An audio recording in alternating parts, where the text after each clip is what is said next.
furthering the agreements reached by our presidents, and with reference to my visit to Tehran that took place in February. We have a similar approaches to the current situation in our relations, which are characterized by a comprehensive strategic partnership and are developing rapidly despite the difficult situation in the world and despite the attempts to exert pressure on our countries and to contain our development, both Iran's and Russia's. These goals are openly stated. The State Duma has ratified the Treaty on Comprehensive Strategic Partnership between Russia and Iran. The treaty was signed during President Pezeshkian's visit to Russia in January, and on April the 16th, the law on ratifying the treaty was approved by the Federation Council. We are convinced that as this historic document enters into force, it will be a productive influence on our relations and on the international situation as a whole. Our political dialogue has been very substantive in recent times. Our presidents have met 3 times in Ashgabat. During the forum, they met in October on the sidelines of the BRICS summit. And as I said, this year, the Iranian president visited the Russian Federation. Today, we continued the conversation that started yesterday in the Kremlin when President Putin had a conversation with my colleague. We discussed a wide range of topics on our agenda. And first of all, of course, our bilateral ties, including trade and economics. Our trade turnover is showing positive dynamics. Last year it grew by over 13%, just like it was in 2022, about $5 billion. And the growth trend is ongoing, despite the harsh sanctions imposed by the West against the Russian Federation and the Islamic Republic of Iran, in blatant violation of UN, WTO, and other organizations' rules. We have taken stock of the preparations for the Standing Trade and Economic Commission meeting, which will take part in Moscow on the 23rd to 25th of April, and will be devoted to various sectors of bilateral cooperation, including trade, logistics, trade and investment, including the flagship project to build the Bushehr nuclear power plant, and the project of the Resht-Astara railway line, which is being constructed using a loan from the Russian Federation and which will become part of the North-South corridor. That corridor will certainly be instrumental for the expansion of trade and economic relations in the region. We agreed to accelerate the implementation of agreements aiming to create better conditions for the effective and comprehensive implementation of these projects. We supported the further expansion of our business ties, and I'm confident that the free trade agreement between the EAEU and the Islamic Republic, which will enter into force on May the 15th, will certainly be a contribution. This will help us boost our trade growth and will help simplify mutual trade. We had a discussion of the current international issues We have similar approaches. We advocate for the compliance with the UN Charter, the principle of sovereign equality of states, and all the other principles, without a piecemeal approach, which our Western partners resort to. We have agreed to strengthen the group of friends in support of the UN Charter, which works on the various position papers which are disseminated at the UN General Assembly and at other bodies of the organization. And one of the things we discussed was countering unlawful, unilateral, coercive restrictions. These restrictions create problems for countries who they're applied against, but even worse problems are created for the countries who impose such restrictions and for the global trade as a whole, as they limited the freedom of competition and the other foundational principles of the World Trade Organization and other entities governing international trade. We have agreed to keep up the substantive work on these topics, and in addition to our political cooperation at the UN and other multilateral organizations, we will also continue bilateral efforts to mitigate the effect of these adverse sanctions, and we are confident that we will be able to succeed. And we have deliberated our further cooperation at the SCO. We've discussed our plans on the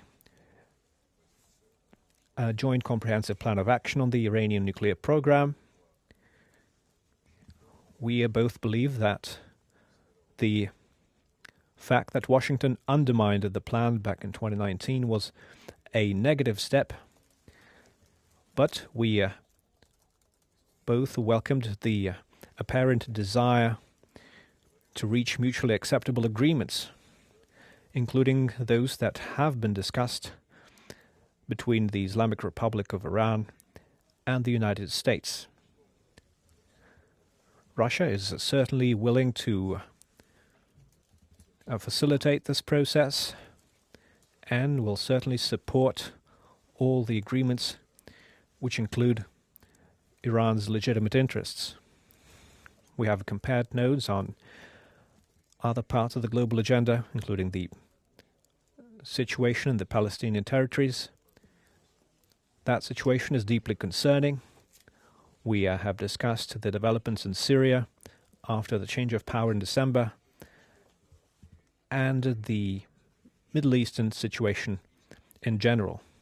We continue our contacts as part of the Caspian Five and are cooperating on the South Caucasus. I believe the talks were very timely and were certainly a positive step, and we will continue to implement the agreements reached by our President and will keep in touch with my colleague. Thank you.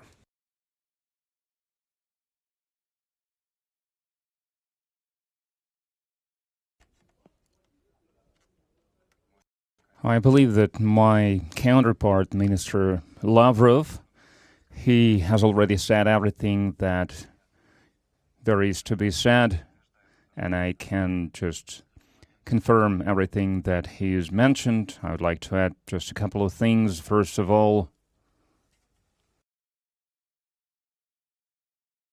I would like to thank the government of Russia for organizing this visit, for extending warm welcome to us. The talks were very good. They were very important, in particular with the President of the Russian Federation, Vladimir Putin.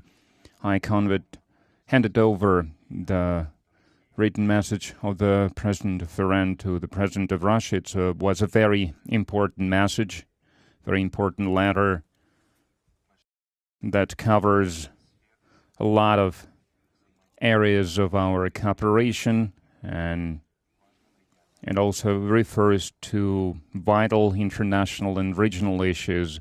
The conversation that I had with the President of Russia was very good, was very useful, was constructive. And this conversation shows that our relations with Russia are on the right path, on the right track. I believe that never throughout the entire history of the relations between our countries, these relations have never reached such a high level. It has never happened before. And currently, we are making great progress in our cooperation. We can see that Russian leadership is playing an important role in various international dossiers and various items of international agenda. We are exchanging views on many international topics. We coordinate our actions. As for our talks with Minister Lavrov, we discussed a wide range of various matters, relations between Russia and Iran after the Comprehensive Strategic Partnership Agreement was signed. These relations have reached a new quality level, the level of strategic partnership, namely, and this agreement ensures long-term prospect for our relations, and it is indicative for the entire world that we are moving in the right direction and we strive for the long-term cooperation.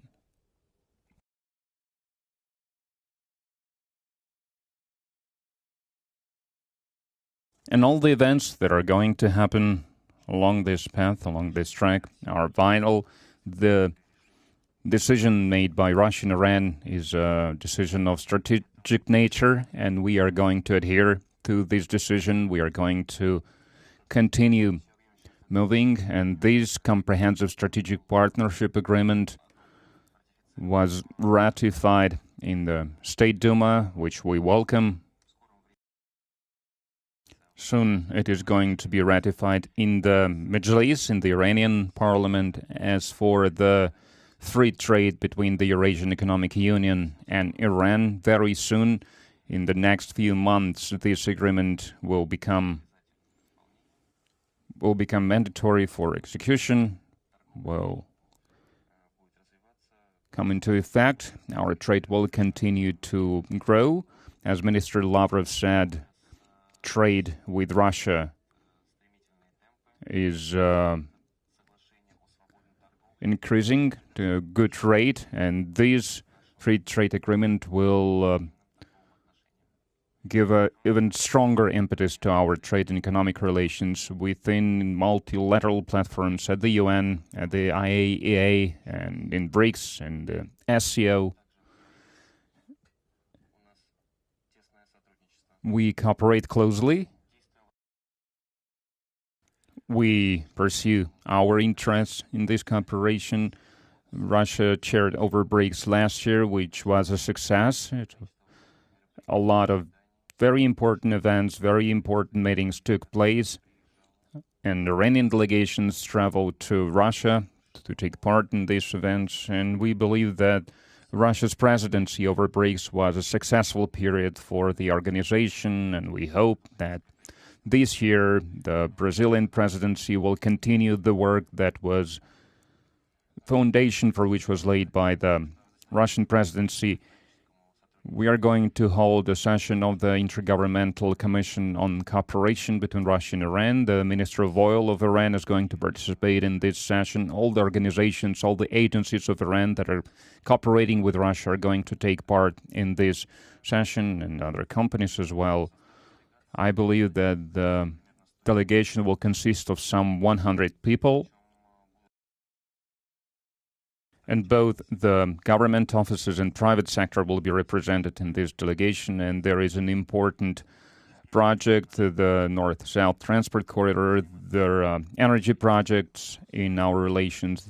All these matters are considered very promptly, and President Pezeshkian of Iran invited President of Russia, Vladimir Putin, to travel to Iran, and we hope that this year, in 2025, this visit will take place, and we hope that we will find a date for this visit. And today, with Minister Lavrov, we discussed various regional topics, in particular Palestine and crimes taking place in the Gaza Strip. It is very regrettable that this genocide is taking place against the backdrop of silence of the Western countries.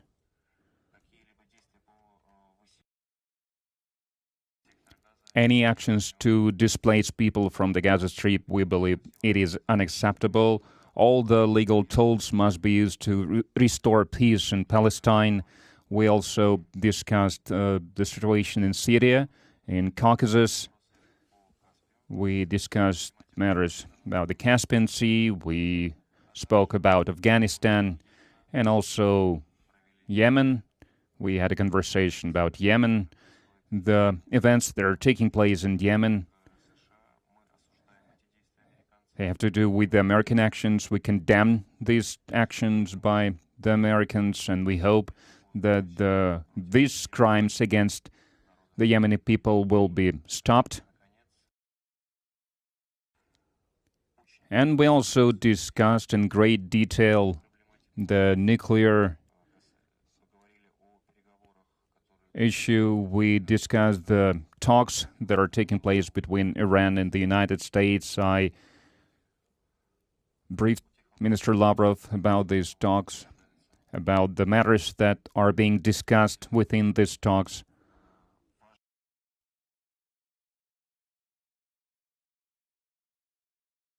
We mentioned an important role of Russia in the establishment of JCPO in the past, and we hope that Russia will continue to play its role in any possible agreement that might be reached in the future as well. And Minister Lavrov assured me that the work will be continued.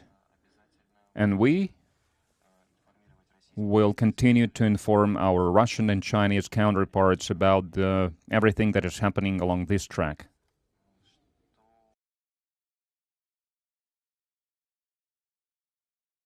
As for the doubts about whether the American intentions are sincere, we have our doubts in this regard. Tomorrow, we are going to participate in the negotiations in earnest to find a solution around the Iranian peaceful nuclear program. And all the requests that will not be realistic will diminish the chance to have an agreement. Now we are ready to take your questions, dear colleagues.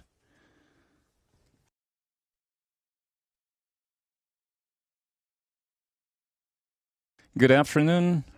Tomorrow,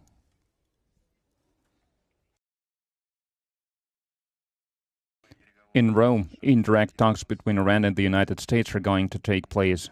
And I would like to ask a question to both ministers. We saw some contradictory signals coming from the U.S. How do you think, esteemed ministers, do Americans want to reach an agreement? Now, I believe my colleague here has just answered this question, so I would like to give the floor to him.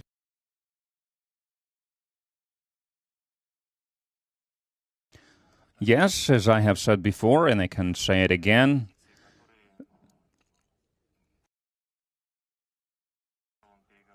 the position that we represent at the negotiating table, I hope that tomorrow we will hear the American position. If we can see that they are serious in their approach, if they are not going to make some unrealistic demands, then, in my view, it's quite possible to reach an agreement.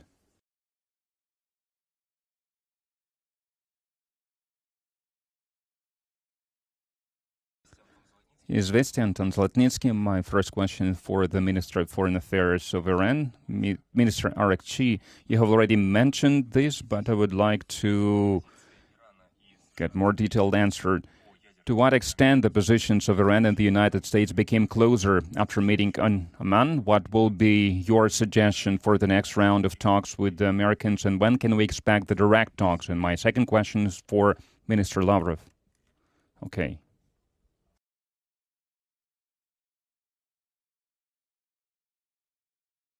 Currently, we are only involved in indirect talks. Obviously, due to the threats that are being voiced by the American authorities, due to the economic sanctions and the policy of the maximum pressure exerted on us, we cannot be involved in the direct talks with them. But the diplomatic path is open. Indirect talks is not something that we should be surprised at. So it is possible to reach an agreement during the first round of talks. We saw that the opposing party was somewhat serious in their approach. We saw that they are willing to discuss the nuclear program only, and these could allow us to enter constructive talks, constructive conversation. As I've mentioned before, unrealistic demands will not help us to reach an agreement. And my second question is for Minister Lavrov.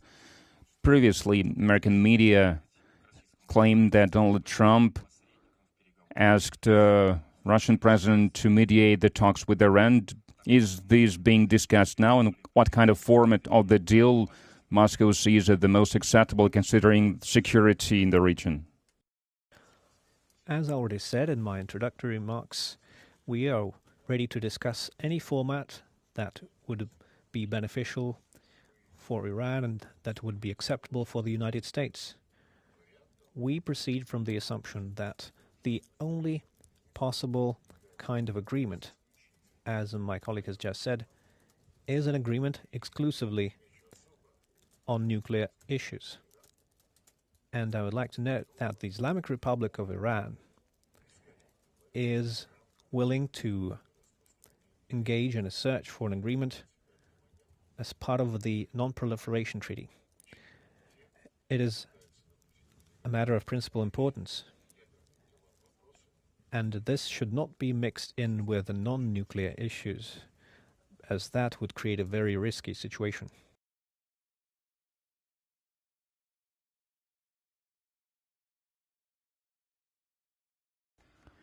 Good afternoon. We are very happy to see the signing of the comprehensive partnership agreement between the both countries, when the leadership of the both countries stated that the relations reached the level of strategic partnership. And I would like to ask about the implementation of the agreement, of this agreement. Is it clear now that as part of the implementation we can see the visa regime is being facilitated for the tourists and other categories? Even before the treaty was signed, we had made a number of steps to alleviate the visa regime, to simplify it for a number of categories. The Islamic Republic is one of many countries which are covered by the electronic visa regime introduced last year. It is as simplified as possible. We're also making additional steps under several documents to relieve embassy staff, both diplomats and others, from visa restrictions. And we're also finalizing an agreement on visa-free tourist travel for tourist groups, for citizens of Russia and the Islamic Republic. And I would like to emphasize that all of this was launched before the treaty was signed and, of course, before it entered into force. But the fact is, the strategic partnership opens up new possibilities for people-to-people contacts and we will certainly aim to make it as comfortable as possible.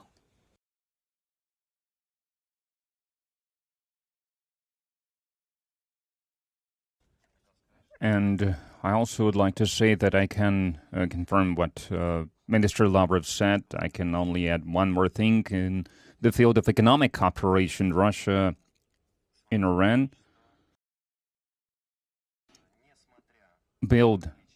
developed their cooperation despite all the sanction restrictions. Despite all the restrictions that are existing currently, our economic cooperation, even against the backdrop of the sanctions, our relations continue to grow in this regard, and we implement our agreements in practice, as I have already said. And this means that we are not trying to legalize any sanctions regime. There is a UN charter that sets the rule of behavior, of actions, and since sanctions are illegitimate, are unlawful,